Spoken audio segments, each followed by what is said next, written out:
Bueno, nuestros invitados esta noche se encuentra con nosotros Sebastián Arcos, director del Instituto Cubano de Investigación de Fayú. Muchísimas gracias, Sebastián, por acompañarnos.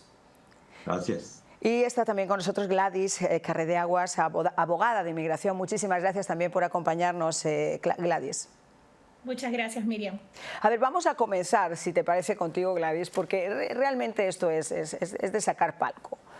Resulta que ayer hay una reunión bilateral en La Habana entre Estados Unidos y Cuba, y no se les ocurre otra brillantez en medio de todo lo que yo estaba comentando en nuestro intro que decir que de todo esto tiene la culpa Estados Unidos, tiene la culpa el embargo, tiene la culpa la política de ajuste cubano. ¿Qué nos puedes comentar al respecto? O sea, esto yo creo que ya pasa de castaño oscuro hasta incluso para la gente que está allá. Eso es correcto, Miriam. Primero, muchas gracias por tenerme aquí en tu programa. Y bueno, este ha sido el mismo discurso barato que ha dado el régimen castrista durante todos estos años. Inclusive me sorprende que todavía la administración Biden tenga, vamos a decir, la fuerza o como un país tan fuerte como los Estados Unidos de reunirse y escuchar semejantes demandas de parte del castrismo sin encontrar ningún cambio de parte del régimen cubano. Entonces, a Cuba lo que le está doliendo en este momento es que como las personas, los cubanos con I-220A todavía no les pueden otorgar una residencia, pues entonces las personas sin residencia no pueden viajar a Cuba y por lo tanto ellos no están recibiendo pues ningún tipo de dinero, no están recibiendo ningún tipo de viajeros de los Estados Unidos para Cuba. Siempre se ha visto a lo largo de, vamos a decir, la historia migratoria, al final de la administración de Obama quitó la ley de los pies secos, pies mojados, porque Cuba dijo que quería una migración pues organizada y que fuera legal. ¿Y qué fue lo que hizo Cuba luego de que Obama quitara la ley de los pies secos, pies mojados? Abrió Nicaragua. Entonces lo que hicieron fue abrir fronteras para que siguiera la inmigración ilegal a los Estados Unidos. Es un juego barato de parte del régimen castrista. Siempre ha existido y siempre existirá y la culpa siempre la va a tener los Estados Unidos, en vez de pensar por qué los cubanos están inmigrando fuera de Cuba. ¿Cuál es la razón real por la cual el cubano tiene que emigrar? Y es que el embargo es simplemente una burbuja en la que ellos se han escudado para poder echarle la culpa a los Estados Unidos de toda la miseria y todas las muertes por las cuales hemos pasado los cubanos a través de estos 60 años. Tienes totalmente la razón, pero yo no creo que eso sea de pensar. Ellos lo saben perfectamente. Otra cosa es que den su brazo a torcer. Es preferible lanzar la piedra al patio ajeno que asumir que la piedra tiene que estar en el suyo. Vamos a escuchar qué fue lo que dijo Fernández de Cosío y le voy a dar la palabra a Sebastián.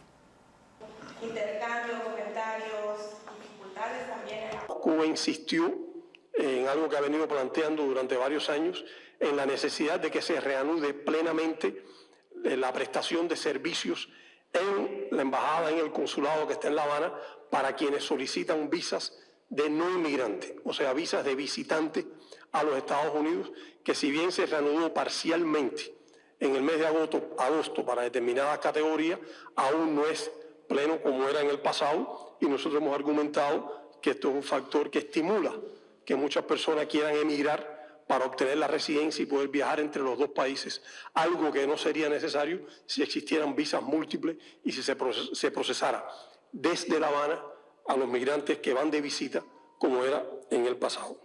Esas deportaciones masivas incluyan a cubanos que no tienen un estatus legal en Estados Unidos. Bueno, y después vino la parte famosa de las deportaciones masivas. Ahora, ¿con qué desfachatez, Sebastián, se puede hablar de reabrir la sede diplomática estadounidense en La Habana después de los ataques sónicos y después de que además, déjame comentarles a nuestros televidentes que justo en el día de hoy se reanudan nuevamente las conversaciones sobre las investigaciones que está llevando el Departamento de Inteligencia, los comités de inteligencia del Congreso, que han determinado que fueron factores extranjeros los que entraron en la embajada con esos ataques sónicos y dañaron al personal diplomático. ¿Cómo se puede exigir después de esa mano que mece la cuna?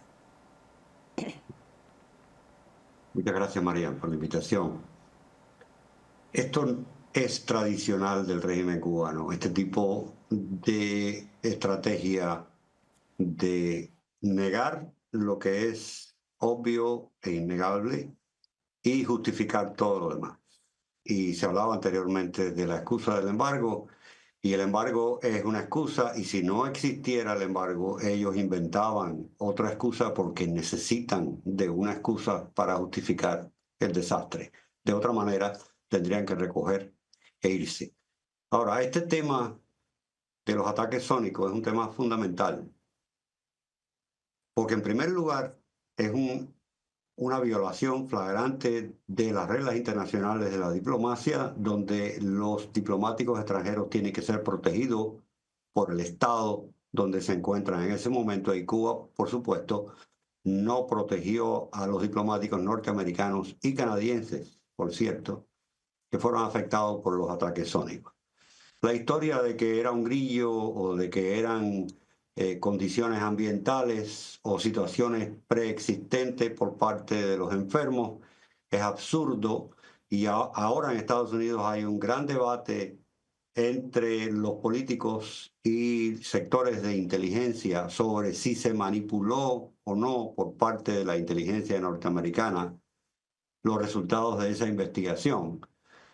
Porque todo el mundo que tiene un poco de sentido común se da cuenta de que es absurdo que no haya habido una intervención de una tercera parte en este asunto. Dudamos que haya sido Cuba, porque Cuba no tiene la tecnología, pero Cuba es cómplice porque permitió que otra potencia que sí tiene la tecnología, muy posiblemente Rusia, sea el causante de estos ataques, que por cierto no han ocurrido solamente en La Habana, han ocurrido ya en otros lugares, aunque en La Habana fue por donde empezaron.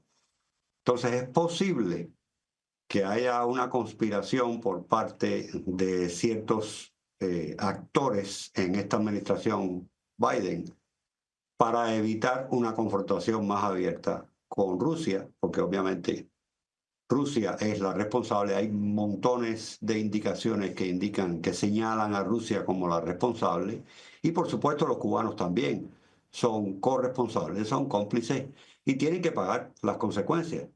Es sorprendente no que la administración Biden haya decidido aumentar el número de personal en la embajada, sino que diplomáticos norteamericanos se hayan aceptado regresar a La Habana después de lo que ocurrió y después de la falta de resultados de esta investigación y de la falta de consecuencias a los culpables de este fenómeno que ha afectado muchísimo en la vida personal a estos diplomáticos y que, de nuevo, es una violación flagrante de las reglas internacionales de la diplomacia.